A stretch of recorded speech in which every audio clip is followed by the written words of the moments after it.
Hello students, स्वागत है teach for maths में। और आज हम सीखने वाले हैं टेस्ट फॉर डिविजिबिलिटी। इसमें आपको सिखाया जाएगा कि आपको जैसे कोई डिजिट पे टेबल देना है, तो आपको कैसे पता चलेगा कि उसमें 2 का टेबल जा रहा है और या 3 का टेबल जा रहा है। ये आपको जनरली फ़ायदा दिलाते हैं कहाँ पर को, जब आप एलसीएम और एचसीएफ करते हैं। जब आप एलसीएम और एचसीएफ करेंगे तब आपको ये डिविजिबिलिटी बहुत फ़ायदा देंगी। तो अभी पहले हम 2 के बारे में देखते हैं। 2 के जिसके इकाई में या जिसके वंश में, जिसकी इकाई में या जिसके वंश में 0, 2, 4, 6 या 8 होगा, जिसकी इकाई में वंश में उसकी पोजीशन पे 1 10 से 100 मैंने फर्स्ट दिन आपको पढ़ा रखे हैं। फर्स्ट डे पे आप देख लीजिए जिसने वीडियो नहीं देखी है अभी। 1 10 से 100 मैंने वहाँ पे पोजीशन बताएं।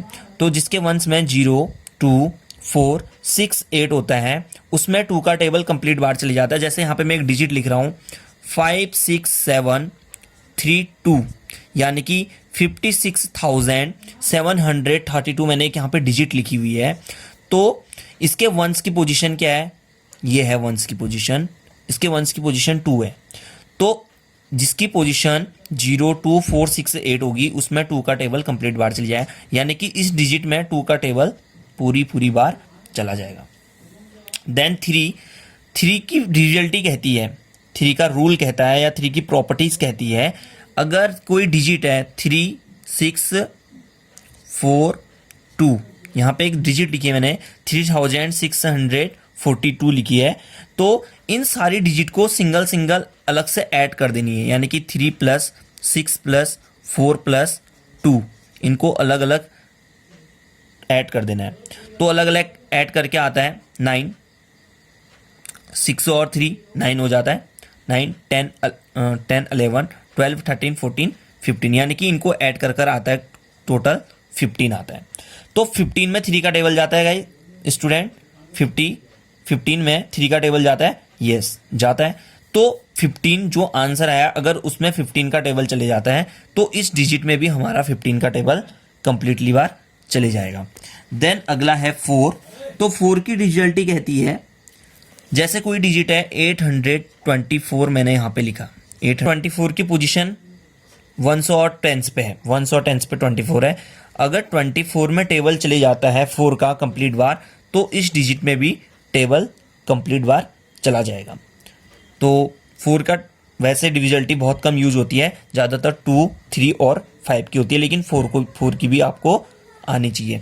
उसके बाद देन 5 की डिविजिबिलिटी जैसी 2 की डिविजिबिलिटी होती है, जैसे 2 की डिविजिबिलिटी होती है जिसके इकाई या वंश पे 0, 2, 4, 6, 8 होता है, वैसी 5 की वंश पे क्या होना चाहिए? 0 या 5 होना चाहिए। अगर 0 या 5 जिस डिजिट पे होगा, जैसे मैंने यहाँ पे डिजिट लिख रहा हूँ 1565 लिखा, तो इसके वंश की पोजीशन क्या है? 5 है।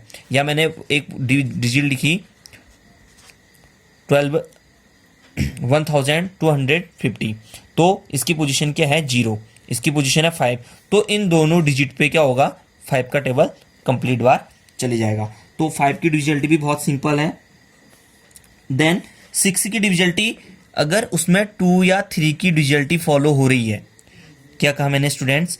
जिसमें 2 या 3, यानी कि 3 की भी डिविजिबिलिटी फॉलो हो रही है और 2 की डिविजिबिलिटी भी फॉलो हो रही है, तो उस डिजिट पे 6 का टेबल कंप्लीट बार चला जाएगा। उस डिजिट पे क्या होगा? 6 का टेबल कंप्लीट बार चली जाएगा। जैसे मैं एक डिजिट लिख रहा हूँ यहाँ पे 4554 एक डिजिट लिखी, तो इसमें 2 का टेबल चले जाता है क्योंकि इसके वंश में क्या है? 4 है।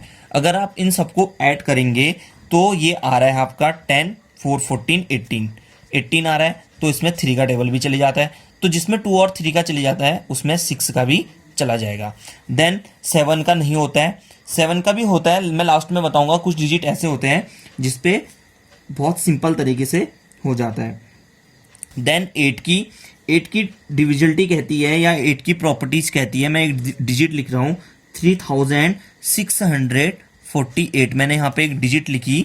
तो इस डिजिट में जैसे आप 4 की डिविजिबिलिटी है, 4 की डिजिटलिटी में वंस और टेंस की पोजीशन देख रहे थे, यहाँ भी आप वंस, टेंस और 100 तक की पोजीशन देखेंगे। अगर इन 3 डिजिट पे 8 का टेबल चले जाता है तो पूरी डिजिट पर 8 का टेबल चला जाएगा। देन 9 की डिजिटलिटी क्या कहती है? 9 की सेम अस 3, सेम अस 3। जैसे 3 की डिजिटलिटी है, ऐड कर 15 आता है, वैसी ही 9 की डिजिटलिटी भी है। अगर आप ऐड करके किसी डिजिट को ऐसी डिजिट आ जाती है जिसपे 9 का टेबल जाता है तो सेम उस डिजिट पे पूरी पे 9 का टेबल कंप्लीट बार चल जाएगा। देन 10 की बहुत सिंपल होती है, जिसके वंस पे 0 हो। जैसे 2 में था 0, 2, 4, 6, 8 और 5 में था 0 और 5।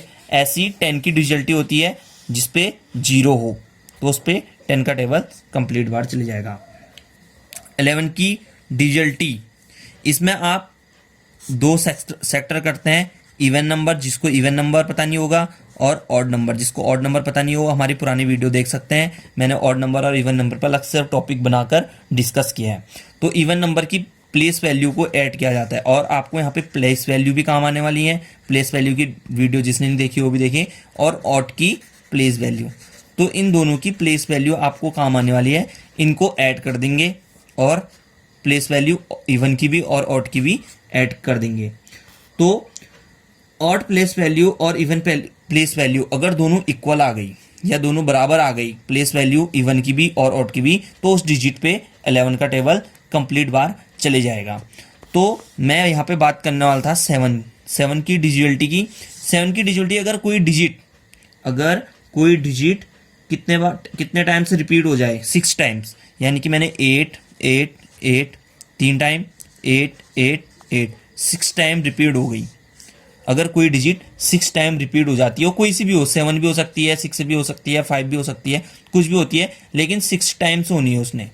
अगर वो 6 टाइम आती है लगातार कंटिन्यू तो उसमें 7 का टेबल कंप्लीट बार चले जाता है। तो इसको डिजिटलिटी के रूल पे अभी रखा नहीं गया है। तो स्टूडेंट्स, आज हमने यहाँ पे सीखा टेस्ट फॉर डिविजिलिटी। तो आप इस तरीके से अगर आपको ये रूल पता हैं तो आप एलसीएम और एचसीएफ बनाने में आपको आसानी होगी। आप उसमें कौन से डिजिट कितने टाइम्स में कितने जल्दी उस पर टेबल चले जाता है आपको आराम से पता चल जाएगा। आपको और टेबल लगाने नहीं पड़ेंगे। आपको पता है कि 3 का जाता है तो आप 3 का देंगे, 2 का जाता है तो 2 का। वैसे 2, 3 और 5 ये तीनों डिजिट बहुत इंपॉर्टेंट होती हैं।